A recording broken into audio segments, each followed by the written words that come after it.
Needed that. Welcome back, guys, to another season of the Dirt Kitchen.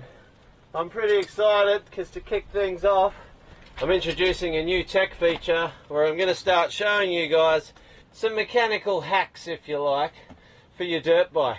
So anyway, today I'm going to show you how to replace a clutch. First things first, you want to get the oil out of it, and the best thing to do before dropping the oil is go for a moto, like a good moto. Get it hot, really mix that oil up, because what it does, it basically pulls all the granules of gearbox and clutch fibers and all the shit and mixes it through the oil.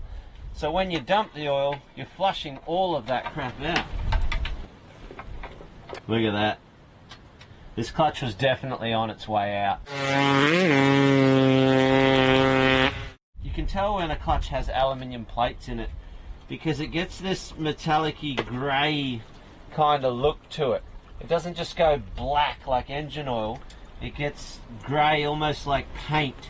Alright guys, with the oil drained out, what you want to do, and the best way to do this, is to switch off the fuel and lay the bike down, clutch side up, get your 8mm, give them all a crack.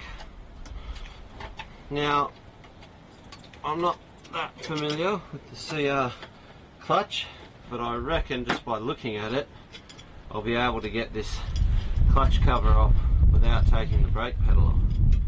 Yep, good stuff. Didn't even need to take the brake lever off, which is good, because that's going to save time.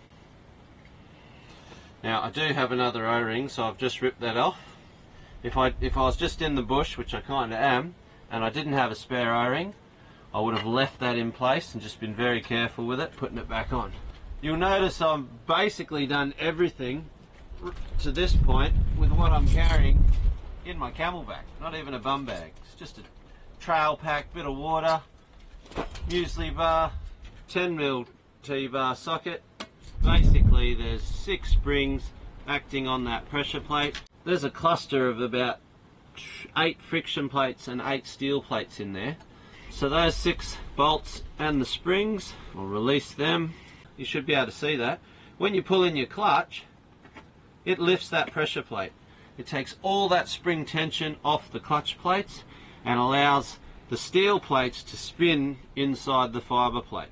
You can see that outer clutch is now spinning independent of the inner clutch. It doesn't take much pressure. If I put just a little bit of pressure on that, you'll see it'll now turn the whole thing and the rear wheel. Take that off and it'll just spin. It's just surface area and friction, and you control that with your lever. Yeah, she's definitely gone. You can see these aluminium plates. There's a deep groove in that aluminium plate. A 2mm reduction in that pack equates to a loss of a lot of spring tension. And when you've got this thing at full song, trying to put all that horsepower to the rear wheel, your clutch is going to slip. Rightio guys, one of the most important things to remember when putting a new clutch in is you've got to pre-soak the fiber plates. You want them fully saturated in oil before they go in there, because once they all pack together and you chuck the gearbox oil in, you can have, you know, 2/3 of the clutch just sitting dry. Don't ever put plates in dry. Now remember, it's a steel plate and fiber sandwich, so you've got to start with the fiber. Don't put steel on steel. So you start with the fiber, then grab a steel, fiber.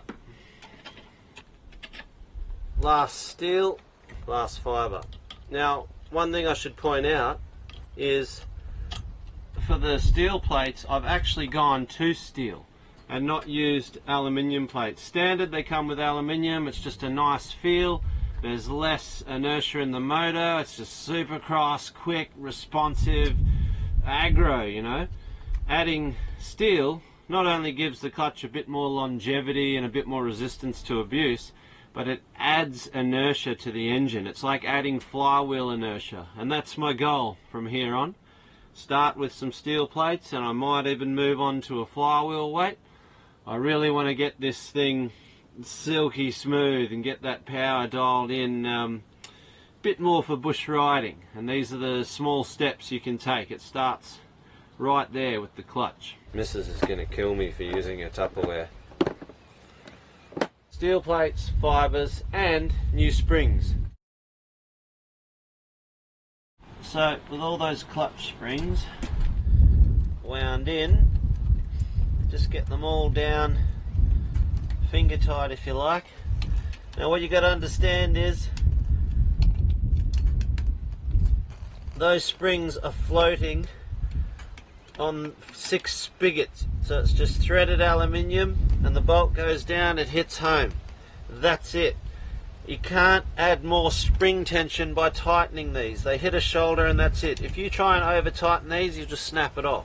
If you're starting to turn the motor, then you're going too tight. That's it, done. They are a little bit annoying to fit, but I've put a new O-ring in there and they're actually pre-shaped to fit the little groove. Brake lever out the way. Slide it in. Oh. Now you know you've nailed it when you can't hear any aluminium hit. It's just a nice rubbery took. Don't ever do up one all the way. Just get them home so they're just touching on the case and the clutch cover nice and evenly. Cross over, go opposite, opposite. Right, now they're all home, and then I just go around once, so it's basically nip and a little turn. It's bugger all. It's like done. Rightio, now look at this. Just as predicted, I've lost all, well, I've gained back a full range of clutch.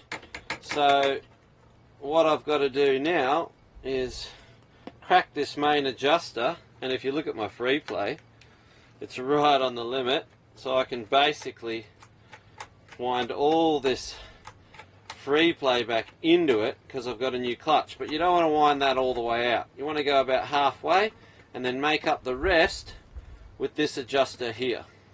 So basically just get 10mm spanner, undo that lock nut, and then bring your range back, and then fine tune your free play with this on the fly doodah. Pretty cool, these things, if you're a supercross hero and like to do this business in the air, you know. Last of all, guys, don't forget to put gearbox oil back in it. And we got the good stuff here. This is Modal Transoil Expert 10 weight 40 dedicated gearbox oil for the 2-stroke.